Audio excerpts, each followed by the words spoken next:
Hello students, अस्सलाम वालेकुम। मैं हूं मोहम्मद जाफिर और मैं आपको यूट्यूब चैनल फिजिक्स में खुशामदीद कहता हूं। स्टूडेंट्स, आज का हमारा लेक्चर बीएस और एमएससी क्लासेस के लिए स्पेशली आज का जो हमारा आर्टिकल है वो गाज़िला है। यहाँ पर हम गाज़िला को डिफाइन करेंगे और गाज़िला की इंटेग्रल और डिफरेंशियल फॉर्म भी मालूम करेंगे। जब इस लेक्चर को आप एफएससी पार्ट 2 में भी क्या कर चुके हैं, स्टडी कर चुके हैं, लेकिन वो सिंपल फॉर्म है। लेकिन यहाँ पर हम आज इंटेग्रल और डिफरेंशिएबल फॉर्म को भी स्टडी करेंगे। सबसे पहले हम बेटा इसकी डेफिनेशन राइट करते हैं और इसको अंडरस्टैंड करते हैं और इसकी थ्योरी को राइट करेंगे कि हम इसकी थ्योरी कैसे बना सकते हैं। अक्सर स्टूडेंट्स का यही प्रॉब्लम होता है कि हमें थ्योरी याद नहीं होती। तो याद रखिए स्टूडेंट्स, थ्योरी को याद नहीं किया जाता, अंडरस्टैंड किया जाता है। जो अल्फाज आपकी समझ में आ गए, आप जस्ट उनको अपने अल्फाज में क्या कर देना है, राइट कर देना है। तो सबसे पहले हम इसकी स्टेटमेंट लिखते हैं जी। The total electric flux through a closed surface. The total electric flux through a closed surface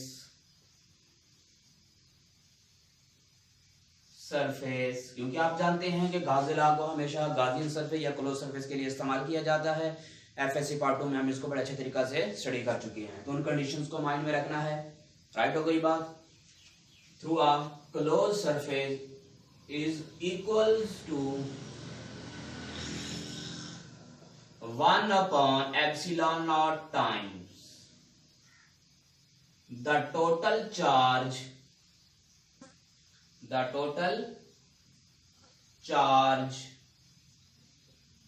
enclosed in it। क्योंकि बेटा हम गाज़िला की कंडीशंस को स्टडी कर चुके हैं कि चार्ज क्या होना चाहिए, क्लोज सरफेस के अंदर क्लोज होना चाहिए, गाज़ियन सरफेस के अंदर क्लोज होना चाहिए।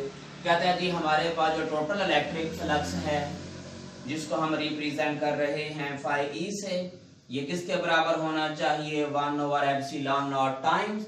और कब, जब टोटल चार्ज इसके अंदर क्या हो, इनक्लोज हो। इसको कहते हैं स्टूडेंट्स गाज़िला। क्या कहते हैं स्टूडेंट्स इसको, गाज़िला। इसको आप यूं भी राइट कर सकते हैं या आप इसको यूं राइट कर सकते हैं Q/एप्सिलॉन नॉट, यानी कि कैपिटल क्यू की जगह पर आप स्मॉल क्यू भी क्या कर सकते हैं, राइट कर सकते हैं। नेक्स्ट हम इसको रिप्रूव करते हैं कि इसका प्रूफ कैसे फाइंड कर सकते हैं स्टूडेंट्स, और इसमें हम थ्योरी को भी अंडरस्टैंड करेंगे और इसकी गाज़िला की डिफरेंशियल और इंटेग्रल फॉर्म भी मालूम करेंगे। सबसे पहली बात स्टूडेंट्स, हमें क्या लेनी है, ये क्लोज सरफेस लेनी है। ये हमारे पास एक क्लोज सरफेस है और याद रखें गाज़िला में जो फ्लक्स पैदा होता है वो साइज और शेप पर डिपेंड नहीं करता। इट मीन ये ज्योमेट्री पर डिपेंड नहीं करता। सरफेस शर्त ये है कि क्लोज होनी चाहिए, शक्ल जैसी मर्जी हो। राइट हो गई बात। इसके अंदर हमने क्या कर लिया, सपोज कर लिया कि हमारे पास ये एक चार्ज है। कौन सा चार्ज, पॉजिटिव चार्ज है। ये हमारे पास एक पॉजिटिव चार्ज है क्लोज सरफेस के अंदर। राइट हो गई बात, गाज़ियन सरफेस के अंदर। तो हमने क्या किया, यहां पर एक एलिमेंट ले लिया स्टूडेंट्स। क्या ले लिया हमने एक एलिमेंट ले लिया किसका, एक गाज़ियन सरफेस का, और इसका सरफेस एरिया मैं मेंशन कर रहा हूं DA से। राइट हो गई बात। और इस पर मैंने नॉर्मल ड्रा कर दिया जिसको कहते हैं जी एम यूनिट वेक्टर। और यहां से जो इलेक्ट्रिक फील्ड लाइंस हैं उनको हम E से रिप्रेजेंट कर लेंगे और इनका जो यूनिट वेक्टर होगा वो R कहलाएगा। क्या कहलाएगा स्टूडेंट्स, R कहलाएगा। देखें अब हम इसको, अब एम यूनिट वेक्टर और इलेक्ट्रिक फील्ड लाइंस के दरमियान एंगल कितना बन रहा है, थीटा बन रहा है स्टूडेंट्स। क्या बन रहा है जी। हम इसकी थ्योरी कैसे बना सकते हैं, कंसीडर, हम सपोज कर लेते हैं, consider positive charge is closed in a Gaussian surface.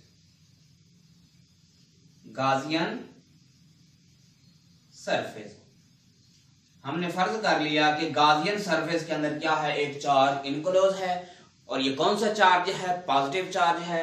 और ये पॉजिटिव चार्ज क्या पैदा करेगा? Electric field lines. क्या पैदा करेगा जी? Electric field lines. तो दूसरा पॉइंट बना लें, electric field lines comes out, electric field lines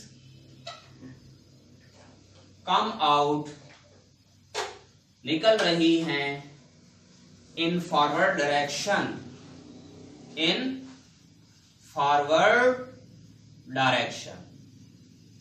आप जानते हैं कि पॉजिटिव चार्ज से हमेशा इलेक्ट्रिक फील्ड लाइंस बाहर की जानिब क्या होती हैं? ये एग्जिट होती हैं। अगर ये बाहर निकलेंगी तो सरफेस में से क्रॉस करेंगी, यानी कि क्लोज सरफेस में से, जिससे हमें क्या मिलेगा जी? इलेक्ट्रिक फ्लक्स मिलेगा। और यहां पर हमने क्या लिया जी? एक स्मॉल एलिमेंट लिया है, take small area element. Next point है जी, हमने क्या लिया? Take small area element. देखें, ये हमने सरफेस एरिया लिया है। जब हम इसके ऊपर नॉर्मल ड्रा करेंगे तो ये क्या बन जाएगा? वेक्टर एरिया बन जाएगा। हम क्या कर लेते हैं इसको? यूं अंडरस्टैंड कर सकते हैं कि यूनिट वेक्टर क्या होता है जी? Vector upon vector magnitude.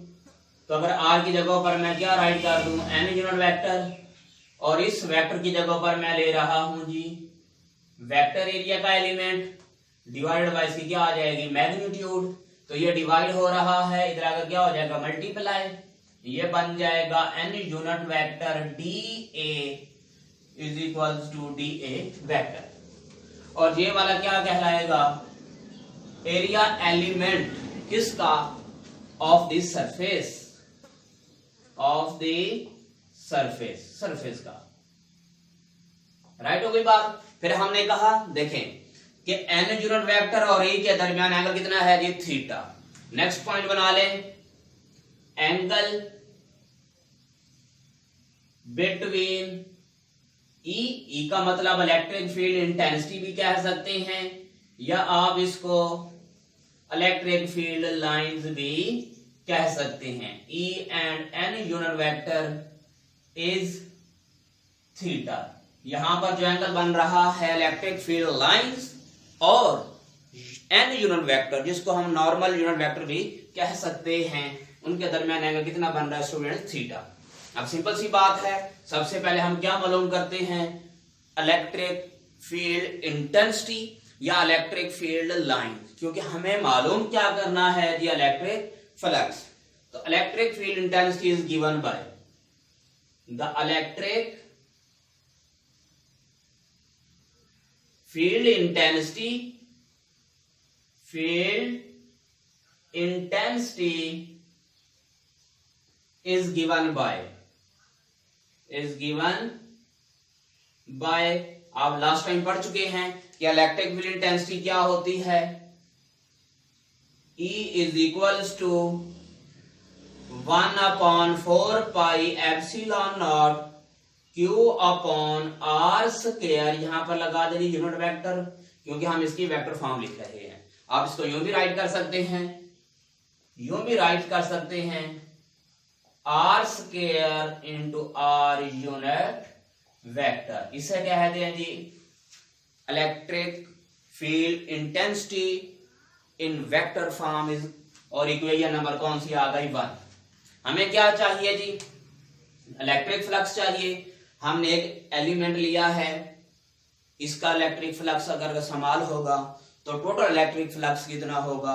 हम इसको क्या कर देंगे? इंटीग्रेट कर देंगे। तो net electric flux, the net electric flux, the net electric flux through entire surface,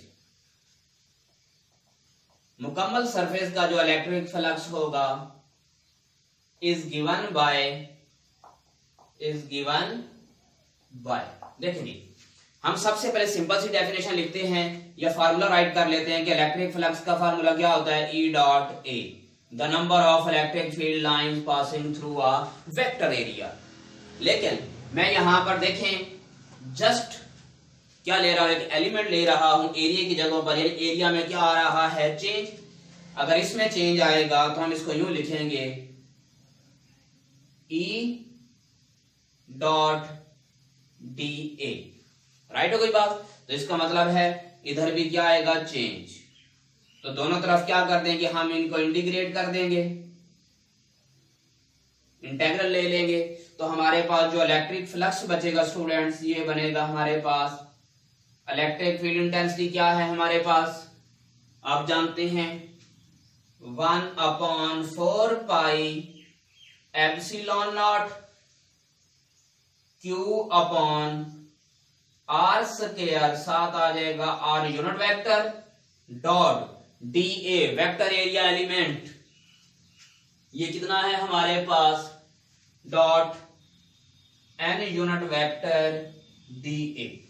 यानी कि इन दोनों की वैल्यूज हमने यहां पर क्या कर दी हैं, पुट कर दी हैं बाय इक्वेशन 1 और इक्वेशन A से, राइट हो कोई बात। अब देखो स्टूडेंट्स, इसको अगर हम यूं राइट कर लें, electric flux is equals to 1/4 pi epsilon not integral Q upon R square, साथ आ जाएगा हमारे पास R unit vector N unit vector DA। Students ये हमारे पास ये वाला फार्मूला सॉलिड एंगल के बराबर होता है। अब बच्चे क्वेश्चन करेंगे कि सॉलिड एंगल कब बनता है, सॉलिड एंगल, राइट हो कोई बात स्टूडेंट्स, क्या कहलाया, सॉलिड एंगल। क्या कहलाया स्टूडेंट्स, ये हमारे पास सॉलिड एंगल्स कहलाएगा।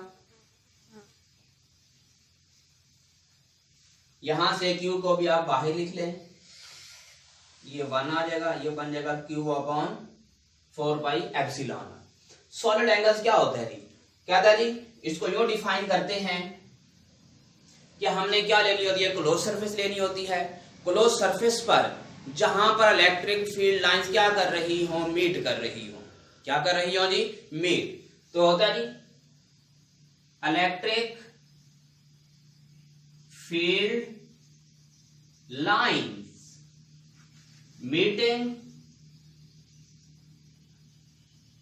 by a closed surface, by a closed surface divided by square of radius, ये जस्ट आप लिख सकते हैं radius of close surface, radius of close surface, right हो। या radius of electric field lines भी कह सकते हैं आप यहां पर स्टूडेंट्स। और ये जो सॉलिड एंगल है, देखें ये आगे हमारे पास रेडियस, यहां पर क्या गुजर रही है, इलेक्ट्रिक फील्ड लाइन। ये जो R है ये रिप्रेजेंट कर रहा है किसको, इलेक्ट्रिक फील्ड लाइंस की डायरेक्शन को, ठीक है। किसी भी एरिया में से देखें मीटिंग या क्लोज सरफेस, जो भी हम सरफेस लेंगे उसका कुछ ना कुछ क्या होगा, एरिया। अगर आप इस एरिया को यहां पर राइट कर लें तो कोई प्रॉब्लम वाली बात नहीं है, राइट हो कोई बात। और ये कहलाता है कि सॉलिड एंगल। ये हमेशा उस वक्त इस्तेमाल किया जाता है जब हमारे पास सरफेस क्लोज होती है, राइट हो कोई बात। और उसका हम क्या लेते हैं, एरिया एलिमेंट लेते हैं, राइट हो कोई बात। और इसकी जो वैल्यू होती है सॉलिड एंगल की, ये होती है जी स्टूडेंट्स 4 पाई, ये वैल्यू होती है 4 पाई, मैं यहां पर मेंशन कर देता हूं जी 4 पाई, ये 4 पाई के बराबर होता है। तो अब हम क्या करेंगे, यहां पर वैल्यू पुट कर देंगे स्टूडेंट्स, ये बन जाएगा हमारे पास electric flux is equals to Q upon 4 pi epsilon naught. और सॉलिड एंगल का जो सिंबल होता है इसको आप ओम से भी रिप्रेजेंट कर सकते हैं। इसको मैं यूं राइट कर देता हूं, इंटेग्रल डी, ये सारे का सारा कहलाएगा जी हमारे पास ओम। इस तरह भी राइट कर सकते हैं, या इस सारे की जगहों पर आप स्टूडेंट्स राइट कर सकते हैं electric flux is equals to Q upon 4 pi epsilon naught, साथ आ जाएगा जी 4 पाई। आई थिंक 4 पाई से 4 पाई क्या हो जाएगा, कैंसल हो जाएगा, और जस्ट जो हमारे पास इलेक्ट्रिक फ्लक्स बचेगा स्टूडेंट, ये आ जाएगा Q अपॉन एप्सिलॉन नॉट। और ये फार्मूला हमें बताता है electric flux according to Gauss's law through a closed surface, जो हमें क्या करना था, फाइंड करना था। ये जस्ट हमारे पास क्या आ गया जी, गॉसेस लॉ आ गया। अब हम इसकी मालूम करना चाहते हैं इंटीग्रल फॉर्म, और इसके साथ साथ क्या मालूम करेंगे जी, डिफरेंशियल फॉर्म। इसे कहते हैं आप इक्वेशन नंबर, इसको नाम दिया था 1 का, और इसको नाम दे दें आप स्टूडेंट्स इक्वेशन नंबर 2 का। नेम अपनी मर्जी से दे सकते हैं, कोई परेशानी वाली बात नहीं है। अब हम सबसे पहले इसकी मालूम करते हैं जी इंटीग्रल फॉर्म, कि गॉसेस लॉ की इंटीग्रल फॉर्म क्या बनेगी, integral form of Gauss's law. Simple सी बात है स्टूडेंट्स, ये भी हमारे पास क्या है, इलेक्ट्रिक फ्लक्स है, और यहां पर भी क्या आ रहा है, हमारे पास इलेक्ट्रिक फ्लक्स मिल रहा है। इसे आप कह दें इक्वेशन नंबर, कोई भी नाम दे सकते हैं आप, इसे बी का नाम दे दें। देखें ये हमारे पास किस फॉर्म में है, इंटीग्रल फॉर्म के अंदर मौजूद है, तो लिहाजा हमें सबसे पहले इसको क्या बनाना है, इलेक्ट्रिक फ्लक्स को इंटीग्रल फॉर्म में कन्वर्ट करना है। किसमें कन्वर्ट करना है जी, इंटीग्रल फॉर्म में। तो सबसे पहले हम लेते हैं जी, देखें हमारे पास चार्ज क्या है, मौजूद है क्लोज सरफेस के अंदर, तो इसका क्या होगा, चार्ज का मैस भी होगा, और इसकी क्या होगी, डेंसिटी भी होगी, और इस सरफेस का क्या होगा जी, वॉल्यूम भी होगा। उसे कहते हैं द वॉल्यूम चार्ज डेंसिटी। सबसे पहले हम स्टडी करते हैं जी वॉल्यूम चार्ज डेंसिटी को। The volume charge density is given by volume charge density को कैसे डिफाइन करते हैं, इसको सबसे पहली बात रिप्रेजेंट करते हैं रो से, राइट, और ये बराबर होता है dq अपॉन dv। मैंने अभी कहा ना कि हमें इसकी क्या बनानी है, इंटीग्रल फॉर्म बनानी है गॉसेस लॉ की, तो ये वैल्यू डिवाइड हो रही है, इधर क्या हो जाएगी, multiply rho dv is equals to dq। ठीक है, कोई बात, हम दोनों तरफ इसको क्या कर दें, इंटीग्रेट कर लें, ये बन जाएगा हमारे पास rho dv is equal to q। It mean हमारे पास किसकी वैल्यू आ गई, q की वैल्यू आ गई। इसको आप पुट कर दें किसमें, इक्वेशन नंबर 2 में। अगर हम इसको इक्वेशन नंबर 2 में पुट कर देंगे तो ये हमारे पास इंटीग्रल फॉर्म में कन्वर्ट हो जाएगा इलेक्ट्रिक फ्लक्स। तो हम इसको स्टार्ट में लिख लेते हैं स्टूडेंट्स यहां पर, क्योंकि हमें गॉसेस लॉ की इंटीग्रल फॉर्म बनानी है। स्टूडेंट्स कौन सी फॉर्म बनानी है, इंटीग्रल फॉर्म। तो इस वैल्यू को पुट कर दे इक्वेशन नंबर 1 में, तो क्या कहलाएगा जी, इक्वेशन नंबर 1 ये वाले, sorry 2, put the value of q, put the value of q in 2 equation. दूसरी इक्वेशन में हम q की वैल्यू को पुट कर देंगे, तो स्टूडेंट्स ये क्या बन जाएगा, इलेक्ट्रिक फ्लक्स बन जाएगा हमारे पास। ये बन जाएगा स्टूडेंट्स हमारे पास 1 ओवर एप्सिलॉन नॉट, q की जगह पर क्या आ जाएगा, वॉल्यूम इंटीग्रल, इसको यहां पर भी राइट कर सकते हैं, कोई परेशानी वाली बात नहीं है। ये बन जाएगा रो डी, इसे कहते हैं इक्वेशन नंबर 3। अब देखें ये भी हमारे पास इलेक्ट्रिक फ्लक्स है, ये भी क्या है हमारे पास, इलेक्ट्रिक फ्लक्स है। तो कंपेयर कर लें, compare B and 3, compare equation B and 3। Third equation और बी इक्वेशन का आपस में क्या कर ले स्टूडेंट्स, कंपैरिजन कर लें, तो हमारे पास जो इलेक्ट्रिक फ्लक्स बनेगा इस ये आ जाएगा हमारे पास integral E dot dA is equals to 1 upon epsilon naught integral with respect to volume rho dV।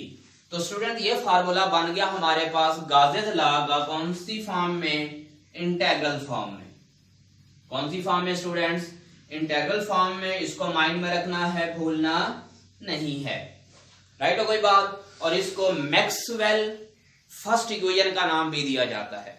कौन सी इक्वेशन का, Maxwell first tentative equation, right हो कोई बात। अब हम मालूम करना चाहते हैं इसकी डिफरेंशियल फॉर्म। इसे आप इक्वेशन का नेम दे दें कोई भी, पहले 3 था तो इसे हम क्या देते हैं 4।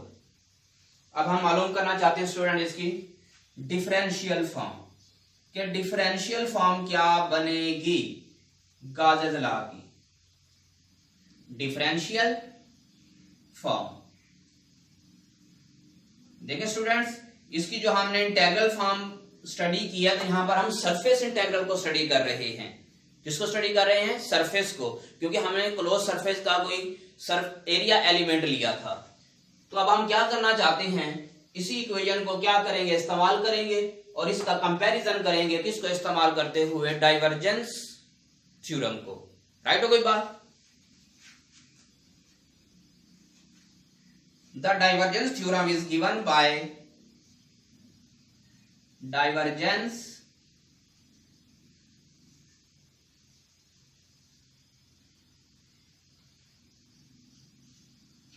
theorem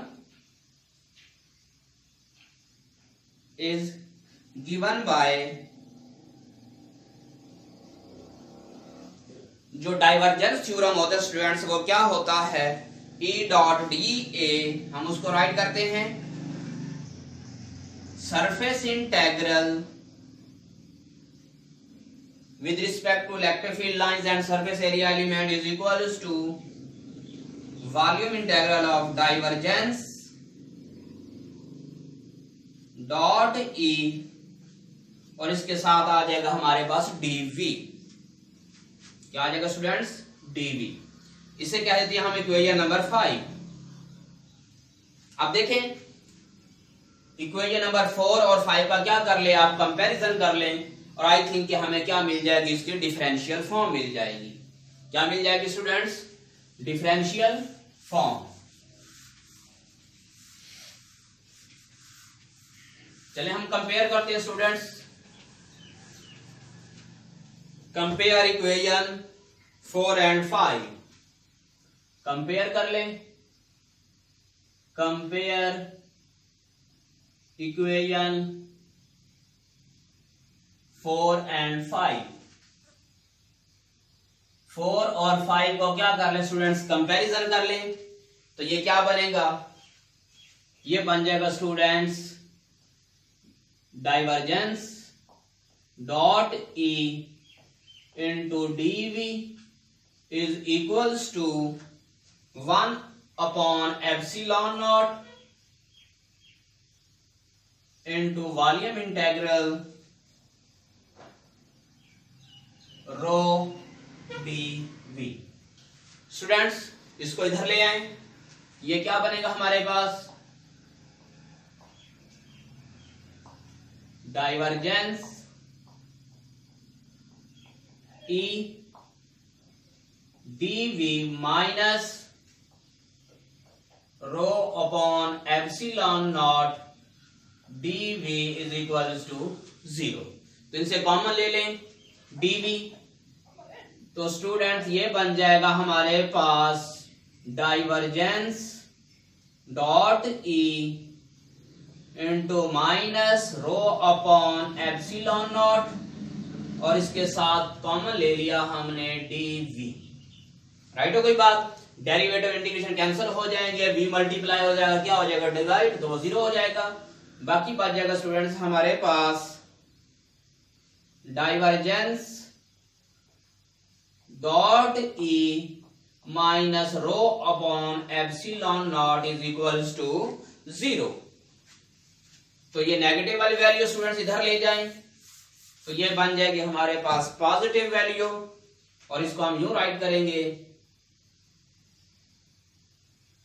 divergence dot electric field intensity is equals to rho upon epsilon not. तो स्टूडेंट ये हमारे पास गाजेस लॉ की डिफरेंशियल फॉर्म बन गई। कौन सी फॉर्म बन गई? डिफरेंशियल। और इसको differential form of Maxwell first equation भी कहते हैं, या टेंटेटिव फर्स्ट मैक्सवेल इक्वेशन का नाम भी दिया जाता है। तो स्टूडेंट्स आज का लेक्चर हमारा यहां पर एंड हुआ।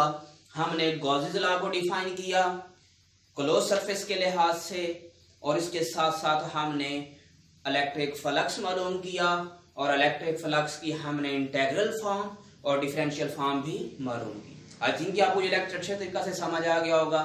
लेकिन एक बात माइंड में रखिए, यूट्यूब चैनल फिजिक्स ही फिजिक्स को सब्सक्राइब करें, लाइक करें, शेयर करें और बेल आइकॉन को प्रेस करें, ताकि आने वाली हर नई वीडियो का नोटिफिकेशन आपको मिल सके। अल्लाह हाफिज।